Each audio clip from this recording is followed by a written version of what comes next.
Alors faisons le bilan sur les caractéristiques des frontières des plaques. On va utiliser le logiciel Tectoglobe, que vous pouvez d'ailleurs utiliser chez vous gratuitement, le logiciel Tectoglobe 3D, et je vous propose de commencer par l'étude des dorsales. Donc les dorsales, ce sont de grandes chaînes de montagnes sous-marines. On va travailler ici par exemple sur la dorsale médio-atlantique. Alors on peut afficher avec Tectoglobe, on peut afficher les foyers sismiques.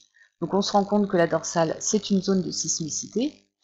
Pour repérer la profondeur des foyers, on voit ici qu'on est sur une faible profondeur, je vous propose de tracer une coupe, et on constate qu'effectivement, la sismicité, même si j'exagère le relief, on voit que la sismicité, certes, elle est importante, mais elle est superficielle. On peut également afficher les volcans. Voilà, donc il s'agit d'une zone... Alors, attendez, je vais enlever les séismes. Alors, pour faire le bilan de cette mobilité lithosphérique, voyons les caractéristiques des différentes frontières de plaques. Alors, je vous propose de travailler avec le logiciel Tectoglobe 3D, que vous pourrez d'ailleurs charger chez vous si vous voulez renouveler ces petites manipulations, et de travailler donc sur les dorsales. Alors, les dorsales, on a par exemple ici la dorsale médio-atlantique.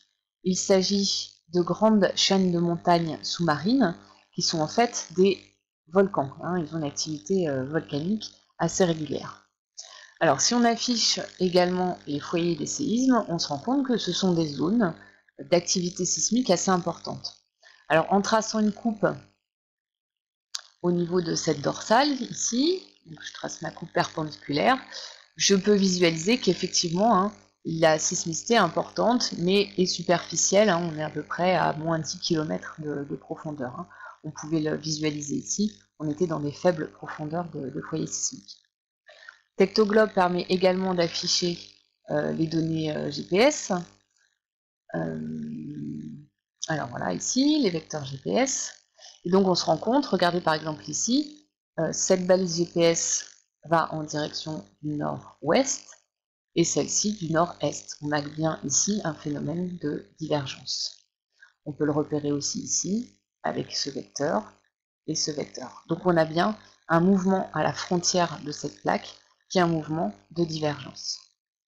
Alors si on fait le point sur donc les dorsales, on a donc bien une sismicité importante superficielle, un volcanisme qui est actif et un mouvement de divergence au niveau de la frontière de plaque, au niveau de la dorsale. Concernant le flux géothermique, il s'agit de l'énergie libérée par chaque mètre carré de surface. Alors je vous propose cette carte qui est que vous retrouverez dans votre livre, la carte de flux géothermique en surface. Donc ici vous avez l'échelle, et on peut tout de suite constater qu'au niveau des dorsales, on a un flux géothermique qui est largement supérieur à la normale, et plus on se rapproche de la dorsale, et plus le flux géothermique est important. Donc on peut indiquer ici que le flux géothermique est très élevé, c'est là où il est le plus élevé à la surface du globe. Alors je vous propose maintenant de se déplacer, d'aller choisir une autre frontière de plaques, une autre limite de plaques. Il s'agit des reliefs de type fosse, comme on a ici ou ici. Donc si on travaille ici sur le nord du Japon, alors de la même façon on peut afficher la sismicité, et là on découvre qu'il s'agit d'une sismicité qui est très importante également. Si on regarde comment elle est répartie avec la profondeur, on peut distinguer ici qu'on a des foyers sismiques plus ou moins profonds. Alors l'idéal pour le mettre en évidence, il s'agit de faire une coupe. Cette coupe, on la fait toujours perpendiculaire à la zone de frontière. Donc, par exemple, si je fais une coupe d'ici à ici, voilà, on se rend compte que les foyers des séismes se répartissent suivant un plan incliné qui part de la fosse et qui passe ici sous le relief. On verra tout à l'heure qu'il s'agit de volcans. Il s'agit d'un plan de Wadati-Benioff. Alors je vais tout de suite afficher les volcans. Donc on se rend compte qu'ici on a des chaînes de volcans. Attention, il ne s'agit pas de chaînes comme pour un point chaud, puisque tous les volcans ici sont actifs. Donc on a aussi au niveau de ces limites de plaques une forte activité volcanique avec des volcans qui sont alignés et parallèles à la fosse. On peut afficher encore une fois les données GPS. Et là, alors attendez, je dézoome un petit peu. Donc on se rend compte que dans cette zone, on a ici une balise GPS qui va dans cette direction, avec un vecteur qui est assez important. Et là, on a tout un tas de vecteurs qui sont dirigés plutôt vers le sud-est, en opposition à celui-ci. Donc on a bien ici une zone de convergence à cette limite de plaque. Alors, en ce qui concerne donc les limites de plaque marquées par un relief de type fosse, on a vu qu'on avait une sismicité avec un plan sismique partant de la fosse, passant sous l'arc volcanique, c'est un plan de Wattie-Benioff, et les profondeurs atteintes sont supérieures à 100 km, donc asténosphériques. Le volcanisme est actif, et les volcans ne sont pas répartis n'importe comment, ils sont alignés parallèlement à la fosse, on parle d'arc volcanique. Le mouvement à ce type de frontière, il s'agit de convergence. Alors si on regarde le flux géothermique dans la zone, donc vous retrouvez ici le Japon, on a une dualité entre un flux géothermique ici qui est très fort, ça coïncide avec la localisation des volcans, et en parallèle on a ici un flux géothermique, on n'a pas des données partout, on voit qu'on a un flux géothermique assez faible ici, ce qui coïncide à la fosse. On peut donc résumer pour ce flux géothermique faible à la fosse, mais élevé au niveau des volcans. Alors pour finir, je vous propose de se diriger vers une chaîne de montagnes. Allez, on va prendre la chaîne de montagnes de l'Himalaya. Donc relief très important. Au niveau de la sismicité, donc, il y a bien de la sismicité, elle est superficielle. On va le vérifier avec une coupe. Donc si je fais une coupe perpendiculaire au relief ici, je constate que j'ai bien une sismicité qui est importante, mais superficielle, comme pour les dorsales. Alors parfois on a des séismes un peu plus profonds par rapport aux dorsales. Les dorsales, on avait dit, on est vers les 20 km, ici on peut aller un petit peu plus profond, mais on n'est certainement pas dans des profondeurs ici asténosphériques, quoi qu'il en soit.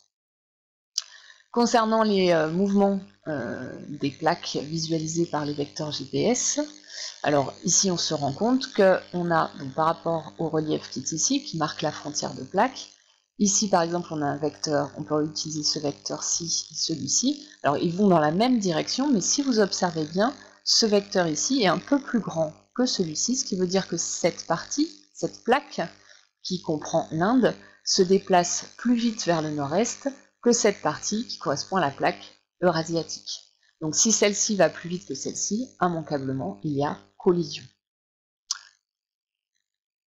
Alors on peut donc faire le point sur ces chaînes de montagnes, des reliefs qui marquent une frontière de plaques de type convergence, où il y a une sismicité importante superficielle, parfois profonde, et où il n'y a pas de volcanisme. Le flux géothermique, il n'y a rien de spécial à signaler, donc ici on a mentionné par un petit tiré dans le tableau. Alors le document 4 de votre livre, page 141, vous présente les différentes plaques qui ont pu être identifiées.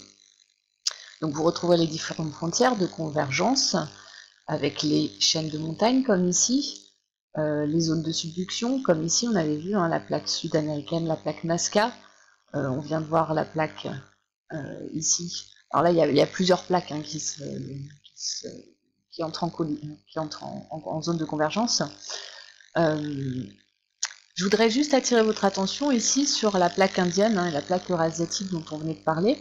Tout à l'heure, je vous ai montré les vecteurs GPS qui allaient tous les deux dans la même direction, mais avec la plaque indienne qui va plus vite que l'autre. Il s'agissait de mouvements absolus, c'est-à-dire par rapport à un repère fixe. Là, ce qui est indiqué ici, ce sont les mouvements relatifs de cette plaque par rapport à celle-ci. Donc là, on vous a bien représenté une frontière de convergence. Alors, il y a une dernière frontière dont on n'a pas parlé, qui ne fait pas partie du programme. Ce sont les frontières en coulissage, comme on a par exemple ici entre la plaque nord-américaine et la plaque pacifique. Elles sont marquées par une forte sismicité et la présence de nombreuses failles ici, le long desquelles les plaques coulissent. Alors voilà pour ce bilan sur les caractéristiques des frontières de plaques. Je vous invite à taper Tectoglobe 3D dans un moteur de recherche, d'aller sur le logiciel et par vous-même essayer d'identifier différentes frontières de plaques en utilisant les caractéristiques qu'on vient de lister. Voilà, bon courage à vous et n'hésitez pas à nous contacter via Moodle si vous avez des questions.